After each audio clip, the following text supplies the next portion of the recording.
All right, everyone. A bunch of alt-leftists and minor celebrities are really making it difficult, I think, for the Democrats on the immigration issue. They had the upper hand there for a couple days because they put out like pictures of crying kids and tugs at normie America's heartstrings. All the soccer moms are like, oh, these poor children, whose parents are potentially criminals, or we don't know who they are, so we can't process these people. Oh, they're in cages. It's like, and then they showed a picture from like, I think it was 2015, of a detention facility from the Obama era. And they were like kids wrapped in tinfoil and shit for blankets or space blankets or something. And they were in cages too, basically. And they're like, oh, well, the hypocrisy. Nobody cared about this at the time. It was basically not reported on. And I made kind of a joke. I'm like, well, I guess the person that was running the detention facility was from Idaho. Like baked potatoes in tinfoil. Never mind. I thought it was funny. Peter Fonda comes out. And I think he's removed these tweets now. But he was really, really going for it. And he's like, well, people should go to ICE agents' homes. We should find out who they are, get their addresses, and go to their homes and terrify their children in retaliation. It's like, yeah, that's going to go over well. Okay, threatening children. You're also potentially inciting terroristic acts. You do realize that. Peter Fonda technically is inciting violence.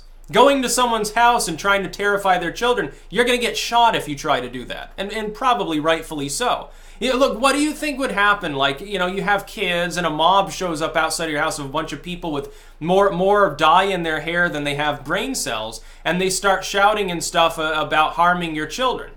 Boom. I guess you aim right out the window. Californians and Marylanders need not apply. In some states you can defend yourself. In other parts of the country it's basically outlawed. Like here you can defend yourself. It's just, Phil Scott has made it a little bit harder with his stupid magazine, expanded magazine ban and all that bullshit. It's like it won't save anyone because we don't have mass shootings in Vermont anyway. We don't have psychopaths in Vermont because we learned how to leave one another alone. So it's a good thing. But then he comes out. He says something else that was even more despicable. He's like, well, Barron Trump should be ripped out of his mother's arms and thrown in a cage with pedophiles. And I'm thinking to myself, this is considered a mentally stable person according to the strictures of the alt-left. Trump is Hitler, but if you talk about wanting to throw, kids in cages with child predators, that's okay. Now, I know that it's kind of hyperbolic, but think, you have an audience of tens of thousands of people. You are openly advocating criminal acts on Twitter. And he deletes the tweets. Twitter doesn't ban him. He's probably not going to be arrested for inciting violence. Trump should have come out and said, basically, you're despicable, and if you tried, Melania would kill you because you're a weakling. You're a has-been. A talentless, washed-up old fart. He should have done something like that. I guess he was too busy actually trying to solve the situation by signing an executive order in order to prevent children from being separated from their parents. And some people were complaining. This was almost surreal. They're like, well, this doesn't grandfather in kids who have already been separated. Well, it kind of does, but the thing is, here, again, you're not understanding the fundamental problem. The fundamental problem with groups of undocumented immigrants, of illegal aliens who have no paperwork, there's no visa, you don't know who necessarily they are. If some couple shows up saying, yeah, that's our kid over there, what if the kid was separated before they were able to understand who their parents were? Like they were like 1 year old at the time. Or it's been years since they've seen their parents. They were unaccompanied for a long period. They don't know what their parents look like now. Their father got into a tragic lawn mowing accident, so he's disfigured. Oh, yeah, I don't know if these are my parents. What are you supposed to do? How are they going to prove that they're the parents? Unless you send the child back to whatever country they're apparently from, and the Mexican or Guatemalan or Colombian or Venezuelan government might have paperwork. We don't have it. We're not sharing that paperwork with other countries. In every case, especially from Central America. You don't know who they are. You might be giving them to coyotes and traffickers and cartel members. It's already happened. It happened under the Obama admin. Thousands of children were given to slavers because they didn't have paperwork and because they say, oh, we don't have any checks in place. Oh, you're Pablo's parents? Okay, bye. There you go. A little bit of a problem. That would be way worse for Trump's image than having some kids in a detention facility. You do realize they're there temporarily. You have a picture of a cherry-picked photo of a crying child, but children cry anyway. Not just because, hey, my parents are here. They're crying. They're little kids. I stubbed my toe. Wow, I'm crying. What are you talking about, dude? This ProPublica bullshit is bullshit. Then you had like a bunch of socialist Facebookers and stuff. They're like, well, we're going to find these DOJ members and ICE agents, we're going to find out where they live. Basically, we're going to dox federal workers and show up at their house and harass them. I hope these people are armed. And I hope that when you show up to harass them, you break the law and they blow you away. I hope that that's what happens. Maybe it'll teach you there's a difference. There's a difference between free speech and then incitement and harassment and things of that nature. Big difference. You show up at someone's house and start shouting at them. You're not allowed to do that. That's a criminal act. You are harassing on their own property. You are preventing them from achieving their peace and tranquility. You're also potentially creating a public disturbance.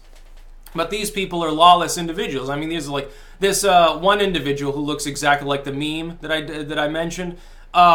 Basically, I have a First Amendment right to talk badly about this. She works for the DOJ, and yet she's talking about the head of the DOJ. I have a First Amendment right to do this. Yeah, of course you do.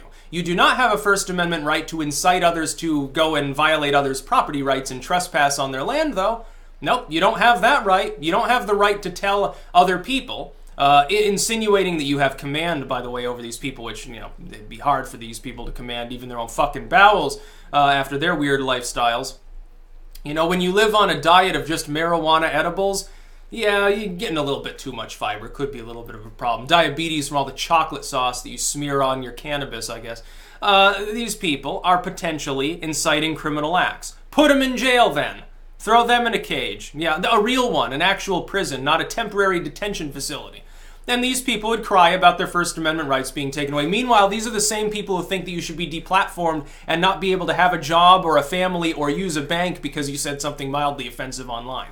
No, I hope these people get the justice that they deserve, starting with Peter Fonda. Look, you cannot incite violence. It's one of the few instances in which speech can actually be legally suppressed because it potentially causes a result separate from the speech itself. There has to be a separate result. If you are inciting other people to violate the property rights of others or terrorize their children, literally terrorism for political reasons, that's criminal. That's not free speech. It's not free expression, and it's not the right to protest. Also, these are private individuals. Yes, I understand, okay, they work for the government.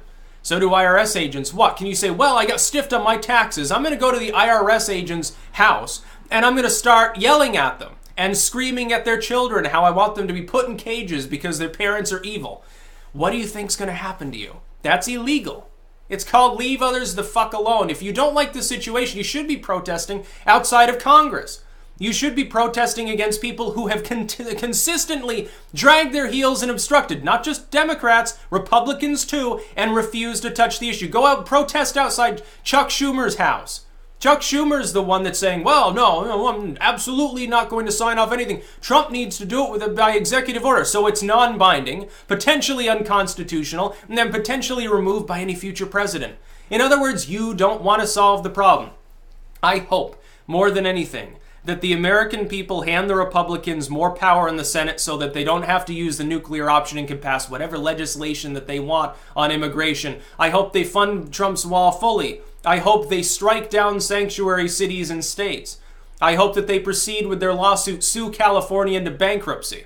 That's what I hope. Just to make a point to these people, we will have a society of laws, and if you don't like the laws, tell Congress to change them.